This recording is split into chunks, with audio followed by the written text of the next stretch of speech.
Welcome to Honeybee, real stories of love, lies, and betrayal, where every truth stings. Let's begin.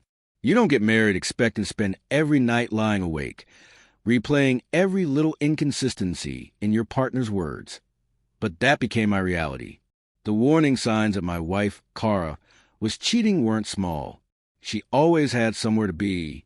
Quick errands took hours, late-night grocery trips for things we didn't actually need, sudden plans with friends I'd never heard of before.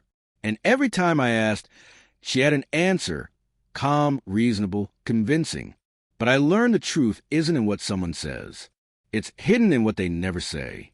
The biggest red flag was her phone. It was practically glued to her hand. And if it wasn't, it was sitting face down, locked with a password I wasn't allowed to know. If she left it alone for even a moment, she would run back like it was about to explode. She never let me borrow it, not even for something as simple as checking the weather. And the strangest part? She deleted everything. Every text, every call log, even our own conversations. What kind of wife erases her phone every single day? I wasn't naive. I knew something was happening. But knowing and proving are two very different things. I even considered hiring a private investigator, but we didn't have the money for that. If I wanted answers, I had to get them myself. So I started watching her. Closely, I looked for patterns, for inconsistencies, anything to confirm what my gut already knew. But Cara was careful. It felt like chasing shadows. And then her secret came out in the worst possible way. One night, a friend sent me a link and told me to check it out. The moment I clicked it, my stomach dropped. It was a 20-second clip, my wife naked in the arms of another man, moaning, intimate. At first, I refused to believe it. Later, I realized her lover must have accidentally posted it on Snapchat. And then, almost as if karma decided it was time, the video spread like wildfire, from Snapchat to leaked sites, gossip forums, even Twitter. Strangers were sharing it, making jokes. Some of my friends had already seen it before I did. I confronted Cara right away. She acted shocked, pretending she had no idea what I was talking about. I showed her the video on my phone and waited. She froze, lips trembling, eyes wide, then scoffed. "It's fake. It's Photoshop," she said. I almost laughed. Even with the entire world watching, she still thought she could lie her way out. "Photoshop." I repeated, my voice unsettlingly calm. "Cara, it's a video." She had no answer. She just kept shaking her head, trying to come up with excuses. But nothing she said could change what I'd seen. Right then, I made my decision. While Cara scrambled to do damage control, I contacted a lawyer. I filed for divorce immediately. Infidelity, funded by our joint bank account. That night, she tried to talk to me, tried to beg, but I wasn't listening. In my mind, she was already gone. Whatever love I had left for her died the moment I saw that video. The woman I married no longer existed. But one question still haunted me. The child I'd been raising for 2 years. Was he even mine? I didn't want to believe Cara could betray me on every level, but trust was already gone. Quietly, I collected a few strands of Miles' hair from his baby brush and sent him my own sample. Then I waited. When the results came, my hands shook as I opened them. Probability of paternity, 0%. I read it again, unable to process what I was seeing. Had she always known? Did it even matter anymore? My marriage was over, and now the only thing I had been holding on to was gone too. When we went to court, I didn't care what Cara had to say. I handed over the DNA results and the leaked video as evidence. I wanted the judge to see exactly who I had been married to. The judge barely looked surprised. Maybe he had seen cases like this before, or maybe the look in my eyes told him everything. Either way, he finalized the divorce. Cara was furious about the settlement, but I didn't care. She could have taken everything, and I still wouldn't have stayed. Money meant nothing compared to what I had lost, the life I thought I had. So I walked out of that courtroom and never looked back. After the divorce, I couldn't stay in that city. Every street, every familiar face was a reminder of Cara's betrayal. I didn't want pity. I didn't want advice. I wanted distance. I cut ties with everyone connected to her. Friends, family, mutual acquaintances. I deleted my social media, changed my number, packed what little I cared about, and left without a forwarding address. As far as I was concerned, the old me was gone. But starting over wasn't as freeing as I'd imagined. I moved to a new state where no one knew me, where no one had ever heard of the scandal that ruined my life. At first, I thought being somewhere new would make the pain go away. It didn't. Pain travels with you. It lingers in the quiet moments, waiting to remind you of everything you've lost. I tried to distract myself. I picked up hobbies I never had time for: woodworking, hiking, even learning how to cook something other than instant noodles. I forced myself to talk to neighbors, to say yes to a beer, to pretend I was just another guy living a normal life. I even made a few friends. But no matter what I did, a part of me was still stuck in the past. Love? That was off the table. I didn't trust myself anymore. I had given my heart once, and it had been turned to ash. I wasn't about to give someone the broken pieces. Every time I even considered dating, a voice in my head reminded me how foolish I had been before. So I convinced myself this half-life was enough. It was lonely, but it was safe. And after what I'd been through, safe was all I could handle. Until everything changed. A new neighbor moved in. At first, I barely noticed. I had lived here for years, keeping to myself. I wasn't the type to knock on someone's door with a welcome basket. But fate had other plans. We kept running into each other, first at the mailbox, then at the grocery store. One day, she locked herself out and knocked on my door, asking to use my phone. That was the first time I really looked at her. Her name was Elaine, and there was something in her eyes, a quiet sadness I recognized because I had seen in my own reflection for years. She had lost her husband in a car accident a few years earlier. At first, she didn't share much, and I didn't push. But as our casual conversations turned into late-night talks over coffee, I learned about the pain she carried, a pain that never fully goes away. And somehow, that made it easier for me to open up. For the first time since my divorce, I talked about the betrayal that had nearly destroyed me. The son I thought was mine, but wasn't. The life I had run away from. Elaine didn't judge me. She didn't pity me. She just listened, and in her presence, I felt peace. We didn't rush into anything. Neither of us was looking for love. Maybe that's why it happened so naturally. We started spending more time together, watching movies, taking walks, just talking. And after years of believing love was a trap, I finally let myself believe it didn't have to be. When we finally became more than friends, it was steady, quiet, real. Years passed, and we built a life together. Then we had a daughter. The moment I held her, I knew this was my second chance. A chance to be the father I had once wanted to be. With Elaine and our daughter, I felt whole again. One morning, my wife and daughter were visiting her family, leaving me alone in the house. I had no plans, just coffee and the quiet I had come to love. Then came the knock. I wasn't expecting anyone, but I opened the door anyway.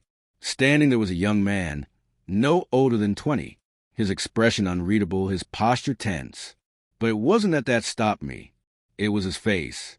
It was like looking at a younger version of myself. For a long moment, neither of us spoke. Then, in a steady voice laced with emotion, he said, "Hello, sir. I'm Miles. I've been looking for you." My mind scrambled. The only Miles I had ever known was, no, that wasn't possible. Part of me wanted to shut the door.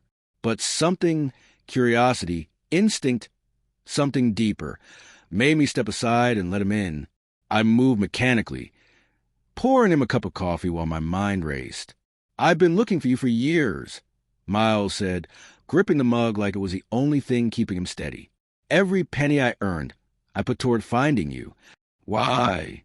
I asked, confused. His eyes met mine. "Because you're my father." I laughed bitterly. "No, I'm not. I saw the DNA test years ago. I made peace with that." Miles didn't flinch. Instead, he pulled a folder from his bag and slid it across the table. "Read this." Reluctantly, I opened it. The first document was a medical report from when Miles was 5. He had needed an emergency blood transfusion, but his blood type didn't match the man he had been calling Dad. Confused, the doctors ordered a DNA test. The result? The man wasn't his father. Page after page told the same story. Multiple DNA tests over the years, all confirming the same thing. I was his biological father. I stared at the papers, vision blurring. This can't be real, I muttered, pushing the folder away. You can leave now. But Miles didn't move. Please, he said quietly. Don't leave me again. Not like you did 18 years ago. I wanted to tell him to go, but something in his voice made me pause. Fine, I said hollowly. One last test. If it says you're not mine, I never want to see you again. Deal, he said. The next morning, we went to the best lab in the city. No room for error. When the results came back, I opened them slowly, heart pounding. Probability of paternity, 99.99%. The paper slipped from my hands. I had abandoned my own son for 18 years. I looked at Miles, my vision swimming. He sat there, watching, waiting, hoping.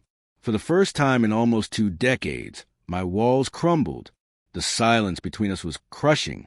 I wanted to speak, but how do you even start when you failed someone so completely? Miles didn't rush me. He just sat there. Finally, he spoke. His voice was calm, but heavy with emotion. He told me about the man he had grown up calling Dad. A man who never married Kara, never truly claimed him as a son. A man who was distant, cold, and made him feel like a burden. Hearing it made my stomach twist. I had told myself walking away was the right thing to do, that I was leaving behind a child who already had a father, a life that didn't need me. But the truth? I had left my own son to grow up alone. Then Miles said something that broke me. He told me Kara had regretted everything. The affair, the choices, the man she picked over me. As Miles grew older, she told him the truth. About me, about the mistake with the DNA test, about how I had left without knowing the full story. He had spent years trying to find me, hoping I would want him back. By the time he finished talking, my face was wet. I had promised myself I wouldn't cry, but I couldn't hold it in. I abandoned you when you needed me most. I said, my voice breaking. I failed you. I'm so sorry. I wasn't just apologizing for leaving. I was apologizing for every birthday I missed, every moment he wondered why his real father never came, every second he thought he wasn't wanted. For a long moment, Miles was silent. Then he exhaled and gave me a small nod. I was angry for a long time, he admitted. But I didn't come here just to be angry. I came because I need my father. He wasn't just looking for a man from his past. He was looking for the father he had never really had. And for the first time in 18 years, I realized I still had a chance to be that man. Making up for lost time wouldn't happen overnight, but I knew one thing. I wasn't going to waste another second. I wanted Miles to know he wasn't alone anymore. He had a place in my life, and more importantly, in my family. The first step was introducing him to my daughter, his half-sister. She had grown up with the kind of love he never got, and I knew this would be emotional for both of them. When they finally met, she hugged him, a simple, quiet welcome. Then came Elaine. She had always known about my past, but meeting Miles made it real. She welcomed him with warmth and understanding, the kind only someone who has known pain can give. Weeks passed, and slowly we started building something new. We weren't perfect. We never would be.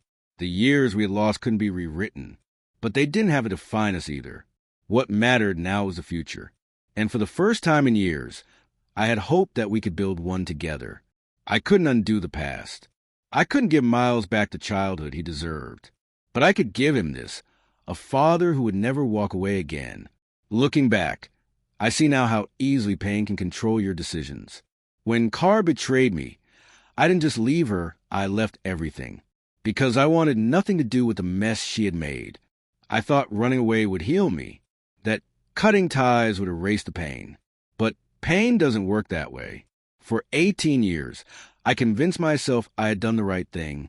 After all, I had proof that the boy I had raised wasn't mine. But I was wrong. The truth had layers I never uncovered. And because of that mistake, I lost nearly 2 decades with my real son. I miss his first steps, his birthdays, his struggles, his joys. I missed everything, and I can never get that time back. I don't tell this story for sympathy. I tell it as a warning. Pain can blind us. When we're hurt, all we want is to run, to escape, to forget. But in trying to protect ourselves, we can create deeper wounds, wounds that affect the people who love us, the ones who need us. If I had stayed, if I had dug deeper instead of running, I could have learned the truth sooner. I wouldn't have left my son behind. So if there's one thing you take from this story, let it be this. Always seek the full truth before making life-changing decisions. Don't act on anger, hurt, or betrayal alone. Ask questions. Verify, even when you think you know the answer, because sometimes what we believe is true is only part of the story. Now I have a second chance. It won't erase the past, but it gives me a future with my son. And this time, I won't let anything take that away. Thank you for listening.